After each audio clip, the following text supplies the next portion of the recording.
Whenever spring breaks through again, la-da-da-dee-dee, between. But what has been is...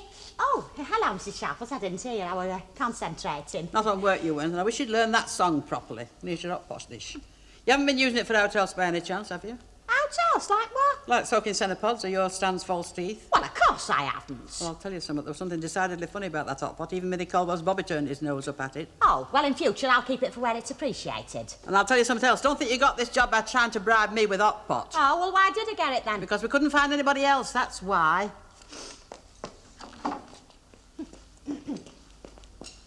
I thought you'd have had the table set up by now. How's that got to do with you? Mind you don't tread on my cleaning, Mr. Tatlock. Tread on it, you'll have a job to find it. What are you doing here, any road? Reconnoitring. And what's that supposed to mean? Well, it means I'm looking for a good place to put my consent. Oh, you've changed your tune, have you? Last I heard, you were boycotting the flower show altogether. Yeah, but then I realised that I was playing into the enemy's hands. The enemy? What enemy? Well, that lot from Victoria Street. They thought they were in with a chance with me out of the way, but now they've got another thing coming. I think I'll put them just down there by that mucky spot. Then when the judges get a squint of them, my entries, I can't lose. Reckon he could be in for a shock. Why, Mrs. Sharples? Oh, true then, Victoria Street fellas have won prizes at Platt Fields, and Albert Tatlock's croissants are not in that class. More like dandelions, what's got promotion. Oh, there's something funny about you, man. I've just realised what it is. Well, you told me what it is, my hot pot. You left your curlers out. What's that in aid of? Not in aid of anything. Well, it must be the first time since VJ night. Couldn't be anything to do with George Greenwood, could it? I don't know what you mean. Oh, well, he's coming in later on, and he's an old friend of yours. Oh, well, I wouldn't exactly call him an old friend. More like an old acquaintance, what I'd forgot about. Do you think I ought to leave that mucky patch? What for? So's Albert'll know where to put his chrysanths.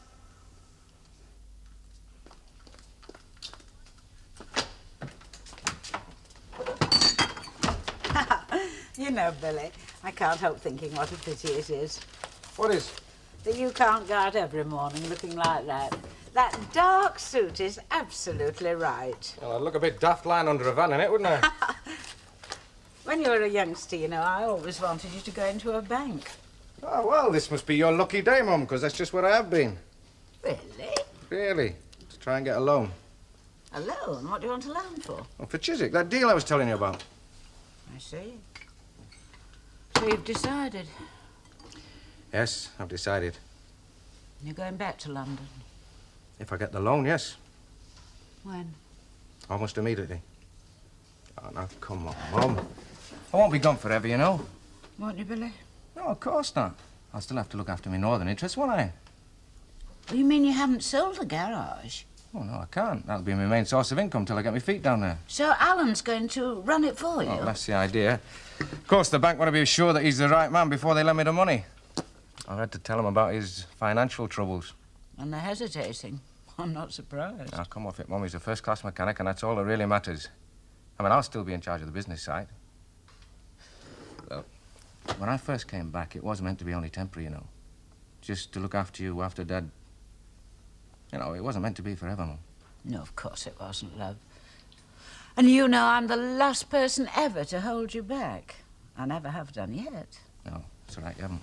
And I certainly don't intend to start now.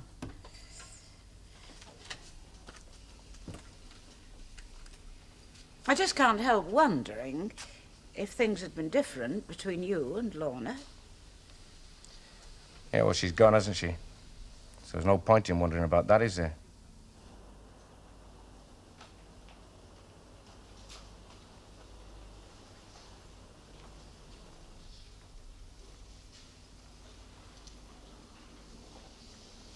Ha! Got you scouring, have I? And in the boss's chair. Oh, just trying it on for size. What are you doing? Planning to take over bid? No, not exactly. Well, what then? Billy's leaving. Oh, going to London is definite. Keep it under your hat. So, where does that leave you? Just about where I'm sitting, I should think. He's told you. He's hinted at it. You're going to be manager? Well, I hope something rather Oh, more well, than you that. know. Later today. Well. Look at our cat. Well, welcome to the executive bracket, your lordship. Welcome back. Okay, welcome back. And what are you doing here this time of day? Shouldn't you be over checking your checkers? Oh, tea break. I just thought I'd pay you a flying visit. Feeling a bit lonesome? Lonesome? Since your boyfriend left? Oh, Dennis Maxwell. Oh, I never thought of that. Yes, maybe I was lonely.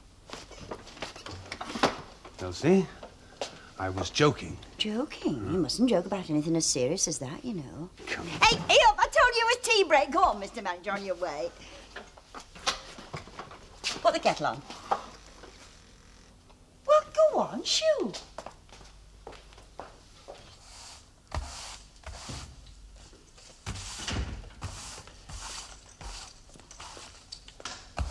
Hello, Hilda. Oh, hello, George. Honey, we meet again, you know. Did you?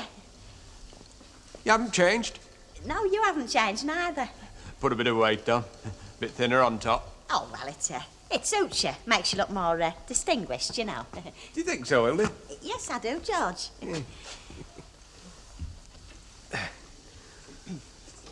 Didn't I feel funny seeing you again after all that time? Yeah, I felt funny and all. Remember the first time I met you? Oh, yeah. Yeah, New Year's Eve, 1967. Frost were on the grass and all the trees was bare.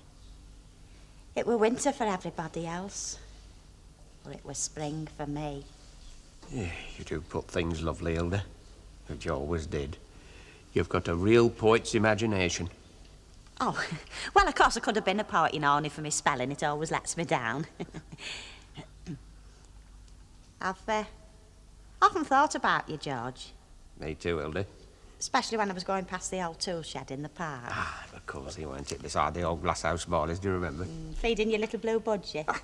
He's still alive and chirping, old Winston. Oh, there's he. Give him my love. How's your... Oh, how's Mrs. Greenwood? Agnes, aye. She passed away a couple of years ago. Oh, I am sorry. How's Mr. Ogden? Oh, you know, same as he always was. All right, so long as he's got his beer money. It's funny, isn't it, that I've never met him? He didn't know about us two, did he? Oh, no. No, he never knew, no. Oh, well, see you soon. I mustn't lose you now I found you again, eh?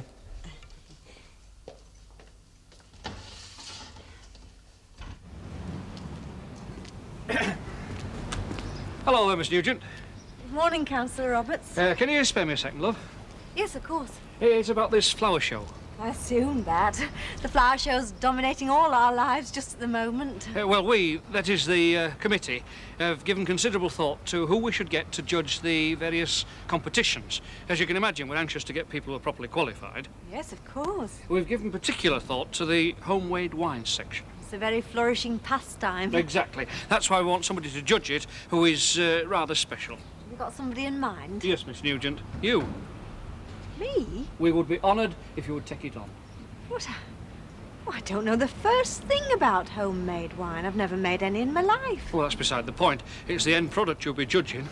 I'm sorry, Mr. Roberts. The idea's quite ridiculous.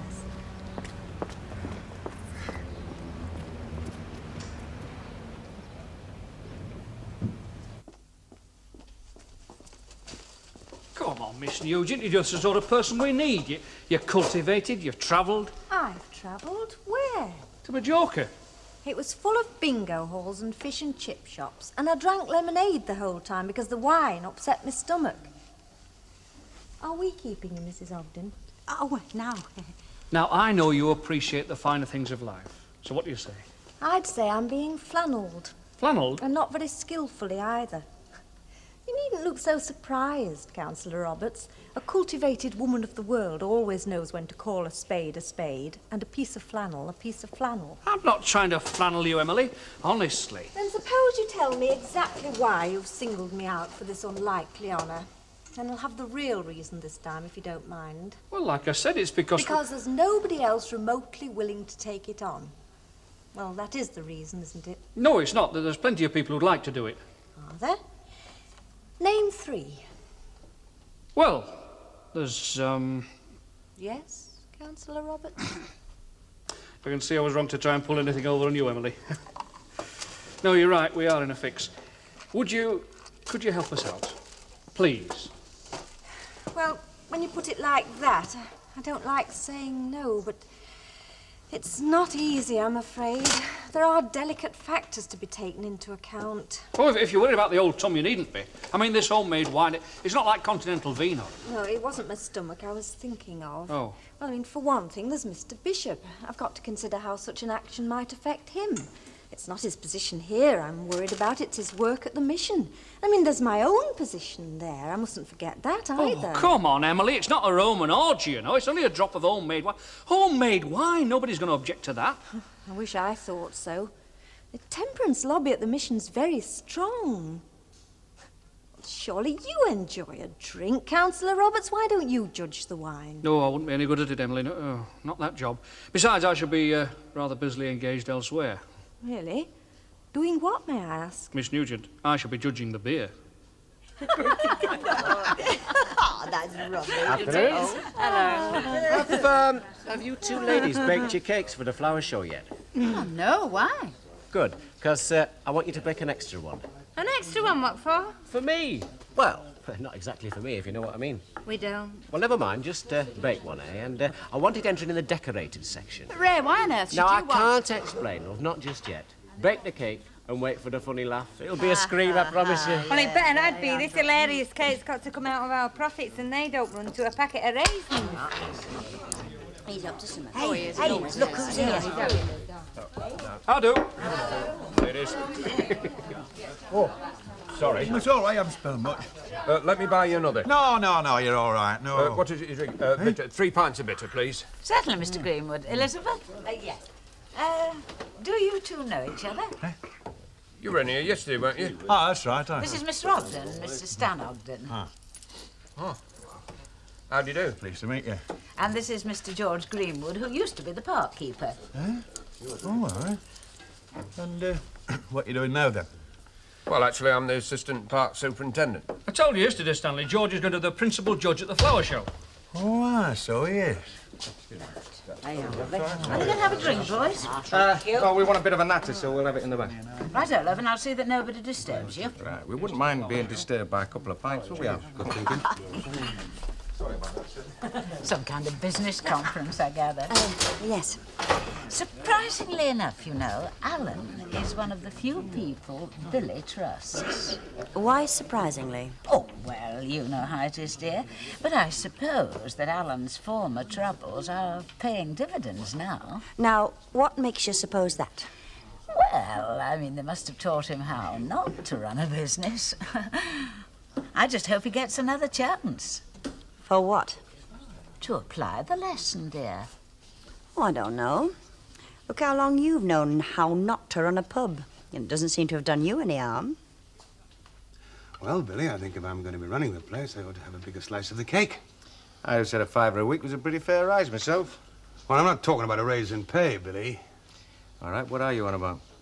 A partnership. Partnership? Share in the profits. Oh, come on, Alan, you've got to be joking. No, I'm not joking about money, Billy. I can't afford to. You seriously expect me to make you a partner now?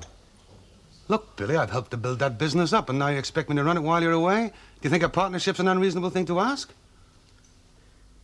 No, Alan. Well, I suppose I can always leave. Well, I'm not going to argue about it. I just can't do it, that's all. Billy, I can set up in competition, you know.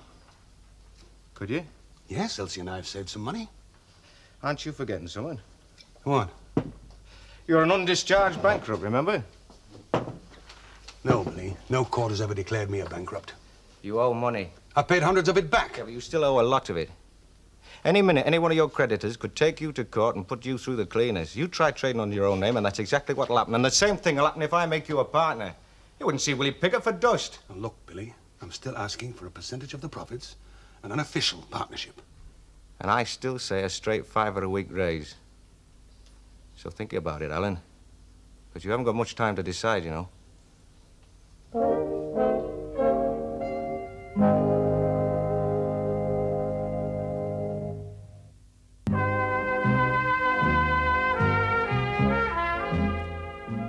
It's only a few sips for heaven's sake. It's not as though you'd be getting pie-eyed. Oh, to some of our members, a few sips would be like the housemaid's baby. Well, it wouldn't be a few sips if I was doing the judging, I can tell you. You want to grab the chance while you can and fill your boots. Oh, it is a problem. Ah, try not to worry, Miss Nugent. I'm sure you'll make the right decision.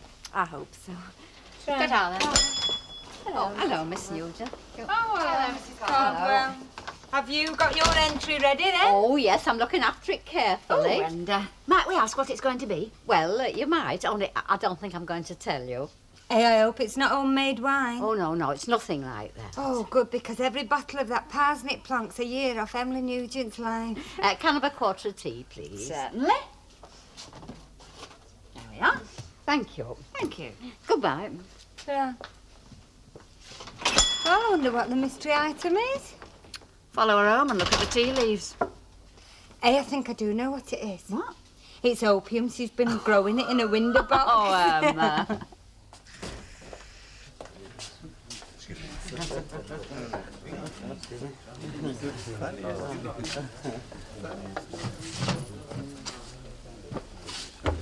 Well, He won't play. the money wasn't right. The setup isn't right. What setup? He won't give me a partnership. How can he, Alan? You're a Bankrupt, yes, I know. He rubbed that in too. What are you going to do? Well, it's not the only job in the world. I'm going to look around. Oh, don't talk so I can do better, you know. You know damn well you can't. You're making it sound like Billy Walker. He thinks he got me by the scruff, and so do you. I happen to know that he doesn't. What do you mean? Something Annie Walker said just now. What? She said in all the world there's one person that Billy trusts, and that's you.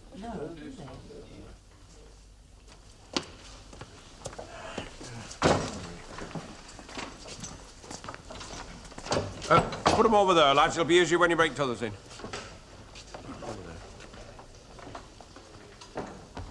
Hard attitude, Oh, yeah, same as you, George. And you always was a hard worker.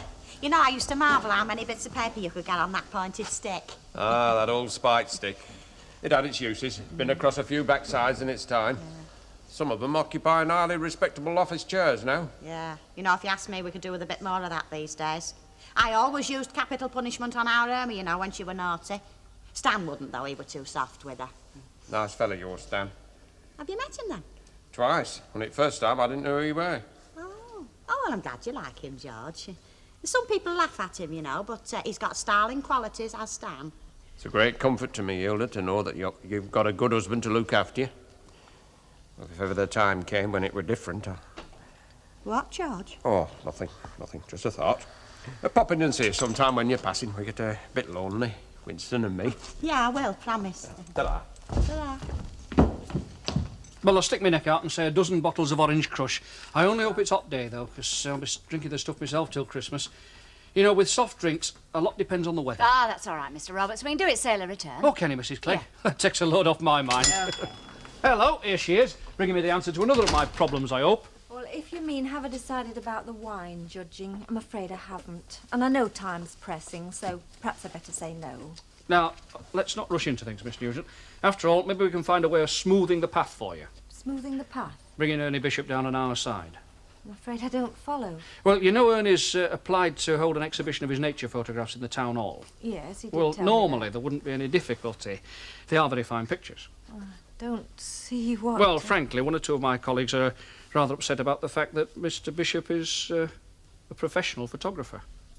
I see. They feel that in the circumstances, such an exhibition might look a bit like an advertising display. But that's nonsense. Oh, I don't say all the same view, Miss Nugent, but there have been mutterings. And you're offering me a deal? You could put it like that. If I do the wine judging, you'll put the display on. I think I can persuade the objectors to take the broad view. Oh, dear. Should I give way to this sort of pressure? I'm sure Ernest wouldn't approve. Well, he wants his pictures showing, doesn't he? Oh, go on, kid. Put yourself out of your misery. Very well, I'll do it. Good girl, Miss Nugent. I knew I could count on you. I hope I'm doing the right thing. I'm sure you are, Miss Nugent. Well, I did come in for a large loaf. Perhaps I ought to take a bottle of aspirins instead. Oh, get away. Yeah. Oh, that's just round, isn't it? I'll walk down the road with you. We can discuss details. There's an art to supping, you know. Ooh, he's certainly a slick operator. Poor Miss Nugent. Hello, Ray. Hello, darlings. Oh, look who's here, Marvo, the mystery man. If I knew you were coming out of big cake. What do you mean if? I thought you'd have had it ready by now. Blimey, what do you think we are? Well, you didn't tell us what sort of cake you wanted, Ray. I mean, what kind of decoration? Well, I think I can leave that to your good taste. Like I said, I wanted entering in the decorated section. I'm sure you'll think of something appropriate. Yes, but that's just it. What's appropriate? How about a nice big bunch of violets on the top? Great. What do you mean? You would have a bunch of violets on? Well, they look a treat. You know, I couldn't have thought of nothing better myself. You're not thinking of entering this competition as Mrs. Ray Langton, are you? I haven't quite decided that yet. Billy, I'm not going to budge on this. I can't. I call it self-respect or pride or pig-headedness, if you like. But for me now, it's a matter of principle. I think I'm entitled to a cut in the profits. Okay, Alan. 10%. No, Billy, that isn't enough. Do you think you get that anywhere else? No, but I think I'm worth more than that to you. You know what I think? I think you're taking advantage. You know I can't afford to mess about, and I want to get away, and you're taking advantage. I'm a businessman, You Billy. were a businessman. I am a businessman. And I know what I've got for sale. Oh, yeah? What have you got for sale? The most precious commodity in the business. Trust. You call yourself a businessman? You're talking like a flaming poet. You can't put a price on trust. Yes, I can, Billy, and I do. And it's 20%. 20%? And £5 a week raise. I'm not arguing about the raise, but come on now, 20% for Pete's sake. Look, Billy, I'll be frank with you. This garage can do twice the amount of work it's been doing. I can double it. But I want paying for it. 15. I can't go any higher than that. Come on, what'd you say? I'll think about it. I'll talk to Elsie about it. Okay, you do that. When I grow too old to dream, I love you to... Oh, hello, Chuck. What you got there? What is it? What's it look like? A little bit of a pot plant. That pot plant, as you call it, happens to be an orchid. Oh, heck. Ugly-looking thing, isn't What it? do you mean, ugly? Well, look at it. It's evil. Like a kid pulling tongues at you. Ugly or not, it's going to earn us a few pints, I tell you, before it's much older. Why? What are you going to do with it? Enter it in the flower show. You what? You never grew that. I never said I did. Well, you can't enter it then. Nobody knows that except you. Where did you get it from? Ah, never mind. Hey, you haven't pinched it, have you? No, of course I haven't. Well, have you bought it then? No, I've adopted it. Look, Stanley, you've got to tell me where that orchid come from. Why? Because it's important, that's why. Well, I got it from an hothouse. An hothouse where? In the park. You pinched it from the park? Kinchin is public property, that's entitled to me, isn't it? You must be off your flipping rocker. Listen, I pay rates, don't I? I don't use that flipping park, do I? I don't go bowling or pitching and putting, and I'm too old for a slap and a tickle in the shelters. And I've been paying all that time, so I'm entitled to some return, aren't I? Well, aren't I?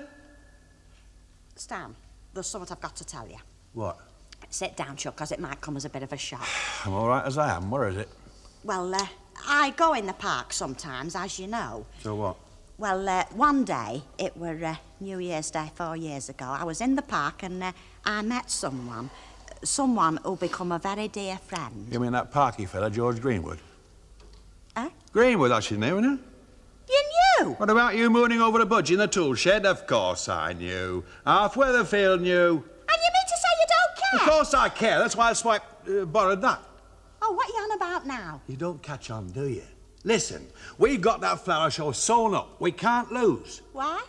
With your fancy man acting as judge, they're bound to win, aren't we?